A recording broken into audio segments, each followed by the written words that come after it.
അപ്പൊ അർജന്റീന ശരിക്കും പേടിക്കണം. കാരണം നേരത്തെ കാമറൂണോടും കഴിഞ്ഞ തവണ സൗദി അറേബ്യയുടെ ഒക്കെ തോറ്റ ചരിത്രം കൂടി അർജന്റീനയ്ക്ക് ഉണ്ട്. വെറുതെ എന്ന് പറഞ്ഞിട്ട് നമ്മൾ കളിയൊക്കെ ആയിരുന്നു ചെയ്തിരുന്നത്. പക്ഷെ അവർ കളി തുടങ്ങിയപ്പോൾ ആദ്യ കളി തന്നെ സ്പെയിനെ ഞെട്ടിച്ച് അവർ തുടങ്ങി. എനിക്ക് നോർവേ വിചിത്രമായ ഒരു പരീക്ഷണമാണ് നടത്തിയിരിക്കുന്നത്. നമ്മൾ അധികം ഒന്നും കാണാത്തൊരു പരീക്ഷണം. നല്ല ഫോമിൽ കളിച്ചുകൊണ്ടിരിക്കുന്ന ടീമിലെ 11 പേരിൽ 10 പേരെയും മാറ്റി. ശരിക്കും നമ്മൾ ഇന്ന് പ്രതീക്ഷിച്ചിരുന്നത് എംബാപ്പെ ഹാലൻഡ് പോരാട്ടം, 2 ടോപ്പ് സ്കോർ, 2 ഗോളടി യന്ത്രങ്ങളുടെ ഒരു പോരാട്ടം. ഗോൾഡൻ ബൂട്ടിന് വേണ്ടിയുള്ള പോരാട്ടത്തിൽ മുൻനിരയിൽ നിൽക്കുന്ന ഒരാളായിരുന്നു ഹാലൻഡ്. കഴിഞ്ഞ 2 കളികളിൽ ഡബിൾ അടിച്ചു. കാരണം 2 കളിയിൽ നിന്ന് 4 ഗോളായി. ശരിക്കും ഇതിലും വേണമെങ്കിൽ 1-2 ഗോൾ അടിക്കാമായിരുന്നു. സുവാരസിന് എന്തൊക്കെ പറഞ്ഞാലും നമ്മൾ ഏജ് കാര്യങ്ങളൊക്കെ പറഞ്ഞ് മാറ്റിയിരുത്തി കഴിഞ്ഞാലും അതുപോലത്തെ ഒരു ക്ലിനിക്കൽ സ്ട്രൈക്കർ ടീമിലുണ്ടെങ്കിൽ ഇനിയുള്ള മത്സരങ്ങൾ നോക്കൗട്ടാണ്. അടി തെറ്റിയാൽ വീണു. ഇതുപോലെ ആയിരിക്കില്ല സ്പെയിനിന്റെയും അല്ലെങ്കിൽ ഫ്രാൻസിന്റെയും നോർവേയുടെ ഒക്കെ കളി നമ്മൾ വിചാരിക്കാം അല്ലെ. കൂടുതൽ അവർ ഊർജ്ജം കരുതി വെച്ചതാണ്. അങ്ങനെ ലോകകപ്പ് അതിൻ്റെ ഉദ്വേഗഭരിതമായ നിമിഷങ്ങളിലൂടെ കടന്നു പോവാണ്. ഏറ്റവും അവസാന ഘട്ടത്തിലേക്ക് പ്രാഥമിക മത്സരങ്ങൾ എത്തി. ഇനി റൗണ്ട് ഓഫ് 32 ചിത്രം ഏറെക്കുറെ തെളിഞ്ഞു. പിന്നെ ആരൊക്കെയാണ് അകത്തുള്ളത്, ആരൊക്കെയാണ് പുറത്തുനിന്നുള്ളൊരു ചിത്രം തെളിഞ്ഞു വരുന്നു. പിന്നെ അതിൽ നമ്മൾ ഇപ്പോഴും അത്ഭുതങ്ങൾ അവശേഷിക്കുകയാണ്, അതിൽ അതിശയങ്ങൾ അവശേഷിക്കുകയാണ്. അതിലൊന്നാണ് കേപ്പ് വെർദെ. ആദ്യമായിട്ട് ലോകകപ്പ് കളിക്കുന്നവർ, വളരെ ചെറിയ രാജ്യം. നമ്മൾ അണ്ടർഡോഗ്സ് എന്ന് പറയാൻ വയ്യ. നമ്മൾ കുഞ്ഞന്മാർ നമ്മൾ നിരന്തരം വിശേഷിപ്പിച്ചു വന്നു. അവരെ കളിയാക്കിയിട്ട് വെറുതെ എന്നുള്ള പേര് പോലും, വെറുതെ വന്നവരെന്നൊക്കെ നമ്മൾ മലയാളികളെ കളിയാക്കിയിരുന്നു. വെറുതെ അല്ല വന്നത്, അവർ നോക്കൗട്ട് സ്റ്റേജിൽ എത്തിയിരിക്കുന്നു ആദ്യ ലോകകപ്പിൽ തന്നെ. മാത്രമല്ല അവർ നേരിടാൻ പോകുന്ന ആരെയാണ്? നിലവിലെ ലോക ചാമ്പ്യൻ അർജന്റീന. ശരിക്കും ദാവീദും ഗോലിയാത്തും നമ്മളൊരു പോരാട്ടത്തിൻ്റെ അരങ്ങാണെന്ന് തെളിഞ്ഞിരിക്കുന്നത്. അപ്പോൾ ഇതുവരെ കളിച്ച ഗ്രൂപ്പ് ഘട്ടത്തിൽ ഒരു മത്സരം പോലും തോറ്റിട്ടില്ല. സ്പെയിനിനെ സമനിലയിൽ പിടിച്ചു, ഉറുഗ്വയെ സമനിലയിൽ പിടിച്ചു. ഇത് അപ്പോൾ സൗദിയുടെ സമനില വഴങ്ങി പിടിച്ചു എന്ന് പറഞ്ഞുകൂടാ. ഒരു തോൽവി പോലും അറിയാതെയാണ് ഒരു നോക്കൗട്ട് റൗണ്ടിലേക്ക് എത്തിയത്. അപ്പോൾ ഈ ലോകകപ്പ് ശരിക്കും അവശേഷിപ്പിക്കുന്ന ഏറ്റവും വലിയ കൗതുകങ്ങൾ, രസകരമായ നിമിഷങ്ങളാണ് ശരിക്കും കേപ്പ് വെർദെയുടേത്. അതുപോലെ വേറൊരു ട്രാജഡി നടക്കുന്നു. പ്രഥമ ചാമ്പ്യന്മാരായിട്ട് ഉറുഗ്വേ, അവരും പുറത്തായി ലോകകപ്പ് പ്രാഥമിക റൗണ്ടിൽ. അത് തുടർച്ചയായി 2ാം തവണ. കഴിഞ്ഞ ലോകകപ്പിൽ അവർക്ക് യോഗ്യതാ റൗണ്ട് മറികടക്കാൻ സാധിച്ചില്ല. ഇത്തവണയും ഒരുപാട് പ്രമുഖർ, എൻസോ ഫ്രാൻസിസ്കോലി, പിന്നെ ഡീഗോ ഫോർലാൻ, ലൂയിസ് സുവാരസ്, ഇവരൊക്കെ കളിച്ച ഒരു ടീം അവരുടെ ഒരു ഗോൾഡൻ ജനറേഷൻ കഴിഞ്ഞതോടുകൂടി ടീം തന്നെ അസ്തമിക്കുന്ന ഒരു അവസ്ഥയിലേക്കാണ് പോയിക്കൊണ്ടിരിക്കുന്നത്. ഇന്ന് ശരിക്കും അവർക്ക് സ്പെയിനിനെ തോൽപ്പിച്ചിരുന്നെങ്കിൽ ഒരു അവസരം ഉണ്ടായിരുന്നു ക്വാളിഫയിങ്ങിന്. പക്ഷേ സ്പെയിനോട് അവർ ഒരു ഗോളിൻ്റെ തോൽവി വഴങ്ങി. അതുപോലെ മറ്റൊരു രസകരമായ സംഗതി എന്ന് പറഞ്ഞാൽ ഫ്രാൻസിൻ്റെ ആധികാരികമായ ഒരു ജയമാണ്. ഫ്രാൻസ് ശരിക്കും 4-1 അവർ നോർവേയെ തകർത്തത്. നോർവേ വളരെ ശക്തമായ ഹാലൻഡിൻ്റെ ടീമായിരുന്നു. നോർവേ വലിയൊരു പരീക്ഷണം നടത്തി. ആ പരീക്ഷണത്തിന് വലിയൊരു ശിക്ഷ ശരിക്കും ഫ്രാൻസിന് കൊടുത്തു. 4-1 അവർ തോൽപ്പിച്ചത്. ഈ ലോകകപ്പിലെ 2ാമത്തെ ഹാട്രിക്ക് നമുക്കിന്ന് കാണാനായി. ഒസ്മാൻ ഡെമ്പലെ ഉജ്ജ്വലമായ ഫോമിലൊന്നും ആയിരുന്നില്ല. ശരിക്കും ഇന്ന് ഫ്രാൻസ് എന്ന് പറയുമ്പോൾ നമ്മൾ മുഴുവൻ എംബാപ്പയിലേക്ക് ഒതുങ്ങിപ്പോയിരുന്നു. പക്ഷേ ഇന്ന് എംബാപ്പെ ഒന്ന് നിറം മങ്ങിയാലും, എംബാപ്പെ ഒന്ന് വിഡ്രോ ചെയ്താലും മുന്നേറി കളിക്കാൻ ഡെമ്പലെയുണ്ട്. പിന്നെ ബാലൻഡിയോർ ജേതാവാണ്. ഹാട്രിക് എന്ന് പറഞ്ഞാൽ 2ാമത്തെ ഹാട്രിക്കാണ്. ആദ്യത്തെ മെസ്സിയുടെ, 2ാമത്തെ ഡെമ്പലെ. അപ്പം കുറേ സംഭവ ബഹുലമായ ഒരു ദിവസമായി ശരിക്കും ലോകകപ്പിൽ ഇന്ന് കടന്നു പോയത്. ഈ അബിക്ക് ശരിക്കും ഇന്ന് മനസ്സിൽ തങ്ങി നിൽക്കുന്ന ഏതാ? കേപ്പ് വെർദെയുടെ പിന്നെ യോഗ്യതയാണോ അല്ലെങ്കിൽ ഫ്രാൻസിന്റെ ഉജ്ജ്വലമായ ജയമാണോ? വേൾഡ് കപ്പിന്റെ ഫിക്സർ വന്ന സമയത്ത് തന്നെ നമ്മളിപ്പോൾ ഈ ഗ്രൂപ്പ് എച്ചിന്റെ കാര്യം എടുത്തു കഴിഞ്ഞാൽ എല്ലാവരും ഉറപ്പിച്ചിരുന്നു യുറഗ്വയും സ്പെയിനും കയറും എന്നുള്ളതാണ്. കേപ്പ് വെർദെ എന്നുള്ളൊരു ടീമിന് ആരും ആദ്യമായിട്ട് വേൾഡ് കപ്പിന് വരുന്നു എന്നുള്ള ഒരു പ്രാധാന്യമല്ലാതെ പേര് പറഞ്ഞ പോലെ കളിയാക്കായിരുന്നു. വെറുതെ എന്ന് പറഞ്ഞിട്ട് നമ്മൾ കളിയാക്കായിരുന്നു ചെയ്തിരുന്നത്. പക്ഷെ അവർ കളി തുടങ്ങിയപ്പോൾ ആദ്യ കളി തന്നെ സ്പെയിനെ ഞെട്ടിച്ച് അവർ തുടങ്ങി. സ്പെയിൻ്റെ ഒരു നമ്മൾ കുറേ പേരെങ്കിലും പറഞ്ഞു സ്പെയിൻ ഒരു ഫുൾ ത്രോയിലേക്ക് വന്നിട്ടില്ല, ഫുൾ ടീമല്ല. കാരണം നിക്കോ വില്യംസ് ഉണ്ടായിരുന്നില്ല ആ സമയത്ത്, ലമിൻ യമാൽ ഉണ്ടായിരുന്നില്ല. അപ്പോൾ അതൊക്കെയാണെന്ന് പറഞ്ഞിരുന്നു. പിന്നെ ഈ ബസ് പാർക്കിംഗ് ആണെന്ന് പറഞ്ഞവരെ കളിയാക്കി. പക്ഷേ ഇന്ന് അവരുടെ മാച്ച്, സൗദി ആയിട്ടുള്ള മാച്ച് കണ്ട ആൾക്കാരുണ്ടെങ്കിൽ അവർക്കറിയാം കേപ്പ് വെർദെ അങ്ങനെ വെറുതെ പോകാൻ വേണ്ടി വന്ന ടീമല്ല. അപ്പൊ ഉറുഗ്വേക്കെതിരെ ഗോൾ നേടുകയും ചെയ്തു. ഉറുഗ്വേക്ക് 2 ഗോൾ അടിക്കുകയും ചെയ്തു. ശരിക്കും അതിനും വലിയൊരു മാച്ച് ആയിരുന്നു ഇന്ന് അവർക്ക് ഗോൾ നേടാൻ പറ്റില്ല എന്ന് മാത്രം ഉള്ള ഒരു വ്യത്യാസം ഒഴിച്ച് നിർത്തി കഴിഞ്ഞാൽ ആ മാച്ചിൽ ഉടനീളം അവർ ഡോമിനേറ്റ് ചെയ്ത് കളിക്കുകയായിരുന്നു. സൗദി ഗോളിയുടെ ഒരു മികവും കൂടിയാണ്. ആ ഒരു ഇതിലുകൊണ്ടാണ് ഗോൾ നേടാൻ കഴിയാതിരുന്നത്. പക്ഷെ 15 ഷോട്ടുകൾ, അതും കംപ്ലീറ്റ് ഒരു ഓൾ റൗണ്ട് അറ്റാക്കിലേക്ക് ഇറങ്ങിയിട്ട് കേപ്പ് വെർദെ അവർക്ക് ഈ ബസ് പാർക്കിംഗ് മാത്രമല്ല, എതിർ ടീമിനെ ഡിഫെൻസീവ് ലൈൻ പ്രോപ്പർ ആക്കിയിട്ട് തടഞ്ഞു നിർത്താൻ മാത്രമല്ല അവർക്ക് ഗോള് അടിക്കാൻ ഉള്ള അതിന് ശ്രമിക്കാൻ പറ്റും എന്നുള്ള മനസ്സിലായത് ശരിക്കും ഇന്നത്തെ മാച്ച് കണ്ടപ്പോഴാണ്. അപ്പോൾ അർജന്റീന ശരിക്കും പേടിക്കണം. അർജന്റീന ശരിക്കും പേടിക്കണം. കാരണം നേരത്തെ കാമറൂണോടും കഴിഞ്ഞ തവണ സൗദി അറേബ്യയുടെ ഒക്കെ തോറ്റ ചരിത്രം കൂടി അർജന്റീനയ്ക്ക് ഉണ്ട്. കാമറൂണിനോട് അവർ തോറ്റത് ഡീഗോ മാറഡോണയുടെ ടീമാണ്. അപ്പോൾ ശരിക്കും പറഞ്ഞാൽ അർജന്റീനയുടെ ഉറക്കമില്ലാത്ത രാത്രികളാണ് ഇനി വരാൻ പോകുന്നതെന്നും കൂടി നമുക്ക് വേണമെങ്കിൽ കുറച്ച് അതിശയോക്തി കലർത്തി പറയാൻ തോന്നും. കേപ്പ് വെർദെയോട് കളിക്കുമ്പോൾ അവർക്ക് ശരിക്കും കഴിഞ്ഞ വേൾഡ് കപ്പിൽ സൗദിയുടെ ഓർമ്മകൾ ഉണ്ടാവും എന്നുള്ളത് ഏകദേശം ഉറപ്പാണ്. കാരണം പ്രൂവ് ചെയ്ത് വരുന്നൊരു ടീമാണ്. കാരണം സ്പെയിനിനെ ഗോൾലെസ് ഡ്രോയില് തളയ്ക്കുന്നു, യുറഗ്വേക്കെതിരെ 2 ഗോൾ അടിച്ചിട്ട് ഡ്രോ പിടിക്കുന്നു, സൗദിക്കെതിരെ എത്രയും നന്നായിട്ട് പെർഫോം ചെയ്യുന്നു. അത് കഴിഞ്ഞിട്ട് വരുന്നൊരു ടീം. അപ്പോൾ അവരുടെ കോൺഫിഡൻസ് അതിനനുസരിച്ച് ബൂസ്റ്റ് ചെയ്തിട്ടുണ്ട്. പിന്നെ അവർക്ക് നഷ്ടപ്പെടാൻ ഒന്നുമില്ല. അതെ, എനിക്ക് നഷ്ടപ്പെടാനേ ഉള്ളൂ. അതെ, ഒന്നും നഷ്ടപ്പെടാനില്ല എന്ന് മാത്രമല്ല, പണ്ട് നമ്മൾ ആദ്യം വിചാരിച്ചിരുന്ന അവർ ഈ ഭയങ്കരമായിട്ട് ഓവർ ഡിഫൻസിലേക്ക് പോയിട്ട് ടീമുകൾ അങ്ങനെ അതാക്കി ഒരു 3 പോയിന്റ് ആയിട്ട് എങ്ങനെയെങ്കിലും അടുത്ത റൗണ്ടിലേക്ക് നോക്കൗട്ടിലേക്ക് പോകാം എന്നുള്ളൊരു ഇതായിരിക്കും അവരുടെ ആ ഒരു ടാക്ടിക്സ് ആയിരിക്കും അവരുടെ എന്നാണ് വിചാരിച്ചത്. പക്ഷേ അങ്ങനെയല്ല എന്നുള്ളത് ഇന്നത്തെ മാച്ചോട് തെളിഞ്ഞു. അപ്പോൾ ശരിക്കും ദാവീദും ഗോലിയാത്തും തമ്മിലുള്ള പോരാട്ടം ഇതാണ് ഈ പിന്നെ റൗണ്ട് ഓഫ് 32 നമ്മൾ കാണാൻ പോകുന്നത്. ശരിക്കും സ്കലോണിയും മെസ്സിയും പുതിയ തന്ത്രങ്ങൾ ഇവർക്ക് വേണ്ടി മെനയേണ്ടി വരും. പിന്നെ ഒരു രസകരമായ മത്സരം ഫ്രാൻസിന്റെ ആയിരുന്നു. ഫ്രാൻസ് റൗണ്ട് ഓഫ് 32 സ്ഥാനം ഉറപ്പിച്ചു കഴിഞ്ഞു ഗ്രൂപ്പ് ജേതാക്കളായിട്ട്. പക്ഷേ അതിൽ ഏറ്റവും ശക്തരായിട്ടുള്ള എതിരാളി ശരിക്കും നോർവേ ആയിരുന്നു. പക്ഷേ നോർവേ എന്ന് വളരെ ഏകപക്ഷീയമായ ഒരു മത്സരം. എനിക്ക് തോന്നുന്നു നോർവേ വിചിത്രമായൊരു പരീക്ഷണമാണ് നടത്തിയിരിക്കുന്നത്. നമ്മൾ അധികം ഒന്നും കാണാത്തൊരു പരീക്ഷണം. നല്ല ഫോമിൽ കളിച്ചുകൊണ്ടിരിക്കുന്ന ടീമിൽ 11 പേരിൽ 10 പേരെയും മാറ്റി. ശരിക്കും നമ്മൾ ഇന്ന് പ്രതീക്ഷിച്ചിരുന്നത് എംബാപ്പെ ഹാലൻഡ് പോരാട്ടം ഇത് 2 ടോപ്പ് സ്കോറർ 2 ഗോളടി യന്ത്രങ്ങളുടെ ഒരു പോരാട്ടം. പക്ഷെ നമ്മളെ നിരാശപ്പെടുത്തി. കാരണം ഹാലൻഡ് തന്നെ ഇന്ന് ഇറക്കിയതേ ഇല്ല. അതേസമയം സ്ഥാനം ഉറപ്പിച്ചിട്ടും ഫ്രാൻസ് വലിയ മാറ്റം വരുത്തിയില്ല. എംബാപ്പെ ഇറക്കി, ഡെംബെലെ ഇറക്കി, പുതിയ പരീക്ഷണങ്ങൾ നടത്താനും അവർക്ക് സാധിച്ചു. ഈ പരീക്ഷണമാണോ ശരിക്കും നോർവേക്ക് പാളിപ്പോയതെന്ന്? പൊതുവേ നമ്മൾ ഫുട്ബോൾ കാണുന്നവർ പറയാ ശരിക്കും ഇങ്ങനത്തെ ഈ ഒരു പരീക്ഷണം ഒന്നും നടത്തരുത് എന്നുള്ളതാണ്. കാരണം ഒരു പക്ഷേ കോച്ച് ആലോചിച്ചിട്ടുണ്ടാവുക ഇപ്പോൾ ഫ്രാൻസ് പോലെ കഴിഞ്ഞ 2 വേൾഡ് കപ്പ് നോക്കുകയാണെങ്കിൽ ഒരു തവണ കപ്പടിക്കുകയോ ഒരു തവണ റണ്ണറപ്പ് ആവുകയും ചെയ്ത ടീമാണ്. അത്രയും സ്ട്രോങ് ടീമാണ് അവരുടെ ഏത് പൊസിഷൻ നോക്കുകയാണെങ്കിലും അത്രയും സ്ട്രോങ് ആയിട്ടുള്ളതാണ്. അപ്പം ഇനി എന്തായാലും നോർവേക്ക് ഒരു ജയം വേണ്ട. അപ്പം ഈ ഫ്രാൻസിനോട് കളിച്ചിട്ട് അവരുടെ പ്ലെയേഴ്സിന്റെ കോൺഫിഡൻസ് കുറച്ച് കുറഞ്ഞു പോകണ്ടെന്ന് വിചാരിച്ചിട്ടായിരിക്കാം ഒരു പക്ഷേ അങ്ങനത്തെ ഒരു ടാക്ടിക്സ് എടുത്തിട്ടുണ്ടാവുക. അല്ലെങ്കിൽ ബെഞ്ച് സ്ട്രെങ്ത് പരീക്ഷിക്കാൻ വേണ്ടിയിട്ടായിരിക്കും. നോക്കൗട്ട് മാച്ചസിലേക്ക് പോകുന്ന സമയത്ത് അതും ഒരു ഫാക്ടറാണ് ശരിക്കും. ഇതിലൊരു കാര്യം നോക്കുകയാണെങ്കിൽ ഈ എങ്ങനെ അതായത് ഫ്രാൻസിന്റെ ഡിഫൻസ്, അതായത് ഇന്നത്തെ ഡിഫൻസ്, ഫ്രാൻസിന്റെ ഡിഫൻസ് കണ്ടവർക്കറിയാം ഹാലൻഡ് ഉണ്ടായിരുന്നെങ്കിൽ 2 ഗോളെങ്കിലും ഹാലൻഡ് ആ ഫ്രാൻസിനെതിരെ അടിച്ചിട്ടുണ്ട്. 4-1 ആണെങ്കിലും 2-3 അവസരം അവർക്ക് കിട്ടി. ഒരു പെനാൽറ്റി കിട്ടിയത് നഷ്ടപ്പെടുത്തി. പിന്നെ 2-3 നല്ല അവസരങ്ങളാണ് ശരിക്കും പിന്നെ നോർവേ കിട്ടിയത്. ഈ ഇത്രയും കളിക്കാരില്ലാതിരുന്നിട്ടും ഹാലൻഡ് ഇല്ല, ക്യാപ്റ്റൻ ഒഡേഗാർഡ് ഇല്ല, എന്നിട്ടും അവർക്ക് 2-3 അവസരങ്ങൾ കിട്ടി. വേണമെങ്കിൽ 4 ഗോൾ വാങ്ങിയ സമയത്ത് 3 തിരിച്ചടിക്കാമായിരുന്നു. ഒരു ഗോൾ അവർ തിരിച്ചടിക്കുകയും ചെയ്തു. അപ്പൊ ശരിക്കും പറഞ്ഞാൽ ഫുൾ സ്ട്രെങ്ത് ഇറങ്ങിയിരുന്നെങ്കിൽ നല്ല ഒന്നാന്തരം മത്സരം, തുല്യ ശക്തികളുടെ പോരാട്ടം നമുക്ക് കാണാമായിരുന്നു. ഫ്രാൻസിന്റെ കളി എങ്ങനെയായിരുന്നു ശരിക്കും? ഫ്രാൻസ് ഫുൾ സ്ട്രെങ്ത് ടീം തന്നെയാണ് ഇറങ്ങിയത്. 1-2 മാറ്റങ്ങളെ ഉണ്ടായിരുന്നുള്ളൂ. നോർവേ അതേപോലെ ഇറങ്ങിയിരുന്നെങ്കിൽ ശരിക്കും ഒരു ഈക്വൽ കോമ്പറ്റീഷൻ നമുക്ക് കാണാമായിരുന്നു. പിന്നെ എനിക്ക് തോന്നുന്നു ആ കളിപ്പിക്കുന്നതായിരുന്നു നല്ലത്. കാരണം പ്ലേയേഴ്സിന് കളിച്ചിട്ടുള്ള ഒരു കോൺഫിഡൻസ്, ഇതുപോലത്തെ ഒരു ഓപ്പോസിഷനോട് കളിച്ചിട്ടുള്ള ഒരു കോൺഫിഡൻസ് വരുന്നതും അതല്ല ഇനി കോച്ചിൻ്റെ എന്താണ് ടാക്ടിക്സ് എന്നുള്ളത് ഇപ്പോൾ നമുക്ക് ഒന്നും പറയാൻ പറ്റില്ല. ഐവറി കോസ്റ്റാണ് ഇനിയിപ്പോൾ അവർക്ക് കളിക്കാനുള്ളത്. അപ്പം ഇനിയിപ്പം അങ്ങനെ പ്ലേയേഴ്സിനെ എന്താ പറയാ ഈ ഗെയിം അനലൈസ് ചെയ്യുന്നതിൽ നിന്ന് മാറ്റിവെച്ചതാണോ എന്നൊക്കെയുള്ള ഇതിലേക്ക് ഹാലൻഡിന് ഒരു പേഴ്സണൽ നഷ്ടം വന്നു. കാരണം ഗോൾഡൻ ബൂട്ടിന് വേണ്ടിയുള്ള പോരാട്ടത്തിൽ മുൻനിരയിൽ നിൽക്കുന്ന ഒരാളായിരുന്നു ഹാലൻഡ്. കഴിഞ്ഞ 2 കളികളിൽ ഡബിൾ അടിച്ചു. കാരണം 2 കളിയിൽ നിന്ന് 4 ഗോളായി. ശരിക്കും ഇതിലും വേണമെങ്കിൽ 1-2 ഗോൾ അടിക്കാമായിരുന്നു. അതൊരു വലിയ നഷ്ടമായിട്ട് മാറുമെന്ന് എനിക്ക് തോന്നുന്നു. പക്ഷെ അതേസമയം ഫ്രാൻസ് അത് ഇരുത്തി. ഫ്രാൻസ് നിന്ന് ശരിക്കും എംബാപ്പെ കഴിഞ്ഞ കളികളിൽ കണ്ടതുപോലെയല്ല, കുറച്ചൊന്ന് നിറമങ്ങി, കുറച്ച് വിഡ്രോ ചെയ്തു. പക്ഷെ അതേസമയം അവിടെ ഒരു ഡബിൾ എഞ്ചിൻ, 2ാമത്തെ എഞ്ചിൻ വർക്ക് ചെയ്തു. ഒരു എഞ്ചിൻ ഒന്ന് താണപ്പോൾ 2ാമത്തെ എഞ്ചിൻ വർക്ക് ചെയ്യുന്നത് കണ്ടു. ഡെംബെലെ അല്ല ഗംഭീരമായ ഹാട്രിക്കാണ് അടിച്ചത്. പിന്നെ എനിക്ക് തോന്നുന്നു സാധാരണ നമ്മളെ പിന്നെ എംബാപ്പയെ കുറിച്ച് പറയുന്നൊരു പരാതി, എംബാപ്പെ ഗോൾ അടുപ്പിക്കില്ല. പക്ഷെ ഇന്ന് നേരെ തിരിച്ചിട്ടുള്ള ഒരു എംബാപ്പെ, പ്ലേ മേക്കറായിട്ടുള്ള എംബാപ്പയെ നമ്മൾ കണ്ടു. അപ്പോൾ എനിക്ക് തോന്നുന്നത് ഇന്നത്തെ കളിയിൽ അവരുടെ ഡിഫൻസീവ് ലാപ്സ് വളരെ വലുതാണ്. പക്ഷെ അറ്റാക്കിങ്ങിൽ ഇരട്ട എഞ്ചിനോട് കൂടിയാണ് അവർ അറ്റാക്ക് ചെയ്യുന്നത്. അത് ഫ്രാൻസിന് കൊടുക്കുന്ന ഒരു ആത്മവിശ്വാസം ചെറുതായിരിക്കില്ല. ഗോളുകൾ ഗംഭീരമായിരുന്നില്ല ശരിക്കും. ഇപ്പോൾ ഫ്രാൻസിന്റെ 4 ഗോൾ നോക്കുകയാണെങ്കിൽ 4 ഗോളും നല്ല മികച്ച ഗോളുകളായിരുന്നു.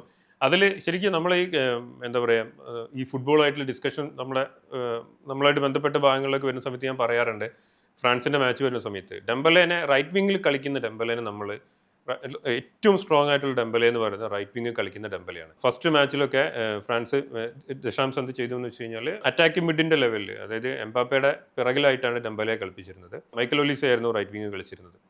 അപ്പം ആ പെർഫോമൻസിലേക്കൊന്നും, അതായത് ഡെംബലെ PSG ആയിട്ട് ചാമ്പ്യൻസ് ലീഗ് എടുത്തു വരുന്ന ഡെംബലെയാണ്. ഡെംബലയുടെ പെർഫോമൻസ് എന്ന് പറഞ്ഞു കഴിഞ്ഞാൽ PSG എല്ലാ മാച്ചസിലും അവർക്ക് ക്രൂഷ്യലായിരുന്നു. അപ്പോൾ അങ്ങനത്തെ ഒരു പ്ലെയറെ, ഒരു പൊസിഷനിൽ നന്നായിട്ട് കളിക്കുന്ന ഒരു പ്ലെയറെ അവിടെ നിന്ന് മാറ്റുന്ന സമയത്ത് ആ പ്ലെയർക്ക് വരുന്ന ഡ്രോബാക്ക് എല്ലാം ഡെംബലേക്ക് ഉണ്ടായിരുന്നു.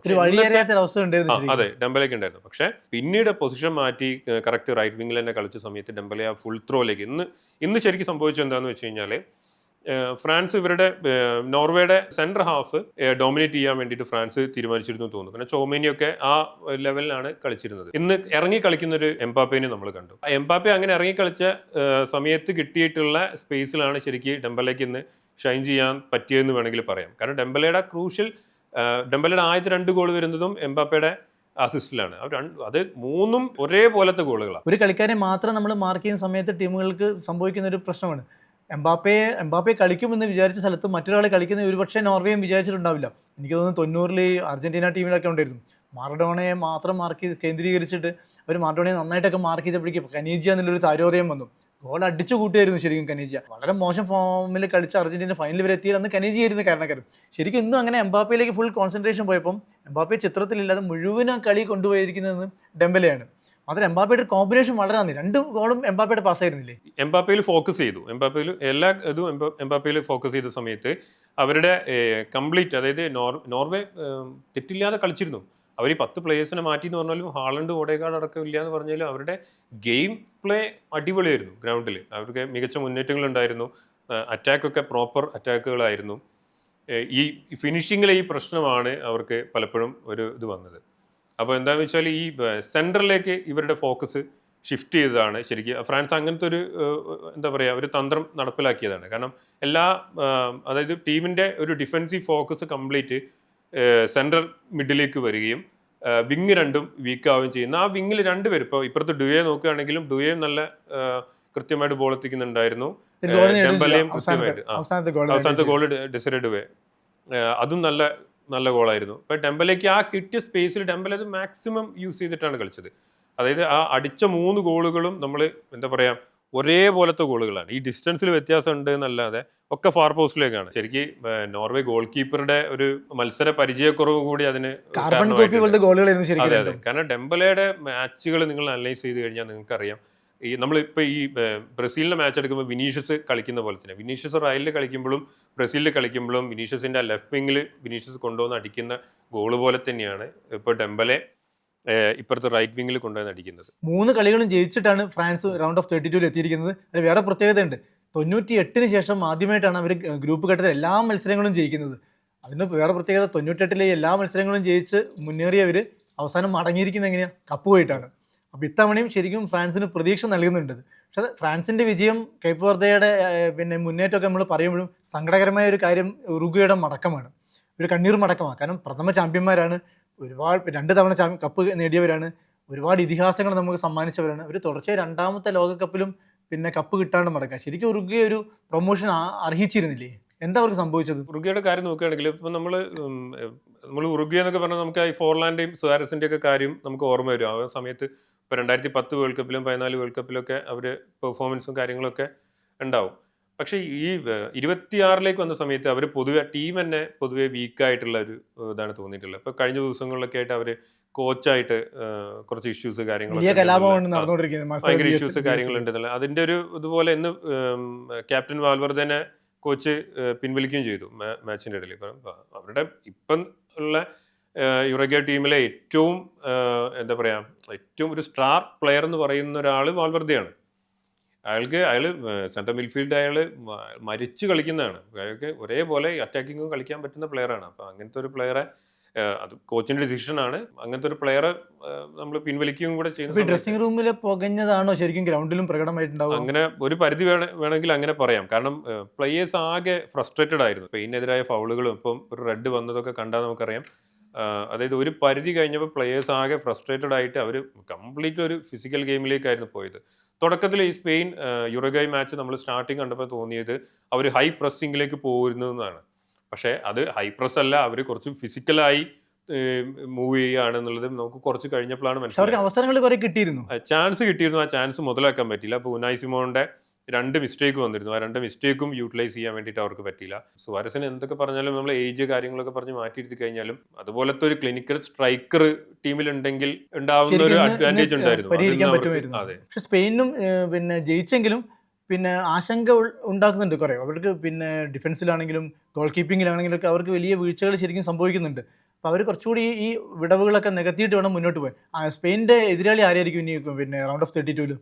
സ്പെയിനിന്റെ ഓപ്പണന്റ് നോക്കുകയാണെങ്കിൽ റൗണ്ട് ഓഫ് 32 വരുന്നത് ഓസ്ട്രിയോ അല്ലെങ്കിൽ അൾജീരിയ ആയിരിക്കും. ഇനിയിപ്പം അടുത്ത നടക്കുന്ന ഓസ്ട്രിയ അൾജീരിയ മാച്ചിന്റെ റിസൾട്ട് പോലെ ഇരിക്കും സ്പെയിൻ്റെ ഓപ്പണന്റ് ആരാണെന്നുള്ളത്. ഫ്രാൻസിനും എതിരാളിയായിട്ടില്ല, പക്ഷേ നോർവേക്ക് ഐവറി കോസ്റ്റ് ആയിരിക്കും. ഉറുഗ്വേയുടെ പോരായ്മകൾ നമ്മൾ പറഞ്ഞു. ശരിക്കും സ്പെയിനും ഇന്ന് അത്ര ഒരു നല്ല ഫോമിലായിരുന്നില്ല. അപ്പോൾ യമാലൊക്കെ കഴിഞ്ഞ ദിവസം നമ്മൾ വളരെ പ്രതീക്ഷയോടുകൂടിയാണ് കണ്ടത്. അത് പക്ഷേ അതിൻ്റെ ഒരു നിറം മങ്ങിയ ഫോമിലാണ് സ്പെയിൻ നിന്ന് കളിച്ചത്. നമ്മുടെ സ്ട്രൈക്കർമാരൊക്കെ പാടേ ചിത്രത്തിലേ ഇല്ലാത്ത ഒരു അവസ്ഥ വന്നുപോയി. കഴിഞ്ഞ തവണ ഡബിൾ അടിച്ച ഒയർസബാലൊക്കെ എന്ന് ശരിക്കും തീർത്ത് ഇറങ്ങിയ വളരെ കുറഞ്ഞ അവസരങ്ങൾ മാത്രമേ കിട്ടിയുള്ളൂ. സ്പെയിന് ശരിക്കും എന്തായിരിക്കും സംഭവിച്ചത്? അവർ പിന്നെ ക്വാളിഫൈ ചെയ്ത സ്ഥിതിക്ക് വലിയ റിസ്ക് എടുത്ത് കളിക്കാതിരുന്നതാണോ കാരണം? നിക്കോന്റെ ഇഞ്ചുറി ഇപ്പോഴും അവരെ അലട്ടുന്ന ഒരു പ്രശ്നമാണെന്ന് തോന്നുന്നുണ്ട്. യൂറോ കപ്പിൽ സ്പെയിൻ്റെ എല്ലാ മാച്ചും കണ്ടവർക്കറിയാം, ആ ഒരു സ്പെയിൻ്റെ നിഴൽ പോലും ഈ സ്പെയിൻ ഇല്ല എന്നുള്ളത്. മാച്ചസ് ജയിക്കുന്നുണ്ട്, ഗോൾ സ്കോർ, ഇപ്പോൾ കഴിഞ്ഞ മാച്ചൊക്കെ ഗോൾ സ്കോർ ചെയ്യുന്നുണ്ടെങ്കിൽ പോലും സ്പെയിൻ ആ ഒരു ഫുൾ ത്രോയിൽ കളിച്ച് തുടങ്ങിയിട്ടില്ല. ഇപ്പോൾ ഒരു പ്രോപ്പർ സ്ട്രൈക്കറുടെ ഒരു കുറവുണ്ട്. ഓയർസബാൾ ആണെങ്കിലും അത്ര ഫോമിലല്ല.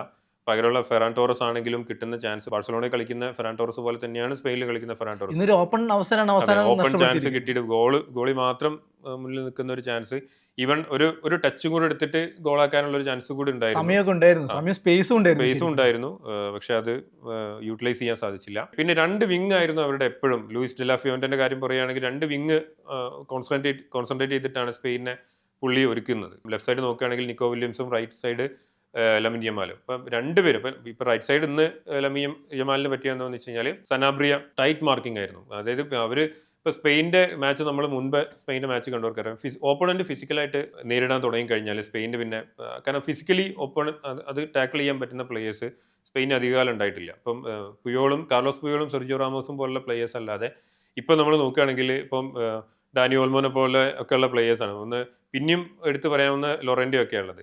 പക്ഷേ ഇന്ന് കണ്ടറിയാം അവർ മൊത്തം സ്പെയിൻ പ്ലേയേഴ്സിനെ ഗ്രൗണ്ടിൽ മൊത്തം തട്ടിയിടുകയായിരുന്നു. ഡാനി ഓൾമോ പിന്നെ യമാൽ ഒരു കൂട്ടുകെട്ടൊന്നും അങ്ങോട്ട് ക്ലിക്ക് ചെയ്തില്ല തോന്നുന്നു അല്ലേ? അത് ശരിക്കും എന്താ വെച്ചാൽ ഈ ഇന്ന് 3-4 പ്ലേയേഴ്സ് ബാഴ്സലോണയുടെ പ്ലേയേഴ്സ് ഒരുമിച്ച് ഇറങ്ങി കളിച്ച് ഉണ്ട്. ഇപ്പം ഡാനി ഓൾമോ ആണെങ്കിലും ഫെറാൻ ടോറസ് ആണെങ്കിലും ലമിൻ യമാൽ ആണെങ്കിലും ഒക്കെ അവരുടെ ആ ഒരു പെഡ്രി ആ ഒരു കോമ്പിനേഷൻ ഉണ്ട്. അത് ഇപ്പം നമ്മൾ ബാഴ്സേൻ്റെ കളി കണ്ടറിയാം, ഈ ഏകദേശം ബാഴ്സ കളിക്കുന്ന പോലെ തന്നെയാണ് സ്പെയിൻ്റെ പല ഇതും പോകുന്നത്. ആ കോമ്പിനേഷൻ എന്ന് മാത്രമല്ല ടീമിൻ്റെ ഇപ്പം മിക്കൽ മെറീനോ കളിക്കുമോ എന്നുള്ളത് ഒരു ഇതുണ്ടായിരുന്നു. പക്ഷേ മെറീനോനെ കളിപ്പിച്ചു. ഇപ്പം എന്താ പറയുക, ഫാബിയൻ റൂയിസ് പിന്നീടാണ് വരുന്നത്. ഫാബിയൻ റൂയിസ് ഒന്നും ഫസ്റ്റ് ലെവലിൽ വന്നില്ല. ഇപ്പം രണ്ട് വിങ്ങും ഇപ്പം അലക്സ് ബയന, നിക്കോ വില്യംസ് ഇല്ലെങ്കിലും അലക്സ് ബയന ആ വിങ് ഇപ്പം എന്താ പറയുക അധികം വലിയ കുഴപ്പങ്ങളൊന്നും ഇല്ലാതെ അത് കൈകാര്യം ചെയ്യുന്നുണ്ട്. ഇപ്പോൾ അത്ലറ്റിക്കോയിൽ കളിക്കുന്ന അതേ ഫോമിൽ തന്നെ സ്പെയിന് കളിക്കാൻ വേണ്ടി അലക്സ് ബൈനക്ക് സാധിക്കുന്നുണ്ട്. പക്ഷേ ഇപ്പുറത്ത് നിക്കോയും യമാലും ഒരു സ്ട്രൈക്കറും തമ്മിലുള്ള ഒരു കോമ്പിനേഷൻ അവിടെ പ്രോപ്പറായിട്ട് വർക്ക് ആവാത്തതിൻ്റെ പ്രശ്നം സ്പെയിനുണ്ട്.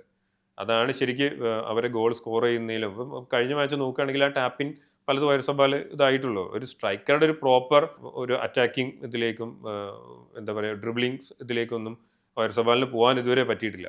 ഒരുപക്ഷെ അവരിനി വരാനിരിക്കുന്ന മത്സരങ്ങൾക്ക് വേണ്ടി ഊർജ്ജം കരുതി വെച്ചതാണെങ്കിലും എനിക്ക് തോന്നുന്നു അങ്ങനെ ആയിരിക്കും. അങ്ങനെ ആവട്ടെ നമുക്ക് പ്രതീക്ഷിക്കാം. കാരണം ഇനിയുള്ള മത്സരങ്ങൾ നോക്കൗട്ടാണ്, അടി തെറ്റിയാൽ വീണു. ഇതുപോലെ ആയിരിക്കില്ല സ്പെയിനിൻ്റെയും അല്ലെങ്കിൽ ഫ്രാൻസിൻ്റെയും നോർവേയുടെ ഒക്കെ കളി നമ്മൾ വിചാരിക്കാം അല്ലേ. കൂടുതൽ അവർ ഊർജ്ജം കരുതി വെച്ചതാണ്. ഈ കരുതി വെച്ച ഊർജ്ജം ഒന്നുകൂടി നന്നായിട്ട് പുറത്തെടുക്കും നമുക്ക് പ്രതീക്ഷിക്കാം ഈ റൗണ്ട് ഓഫ് 32.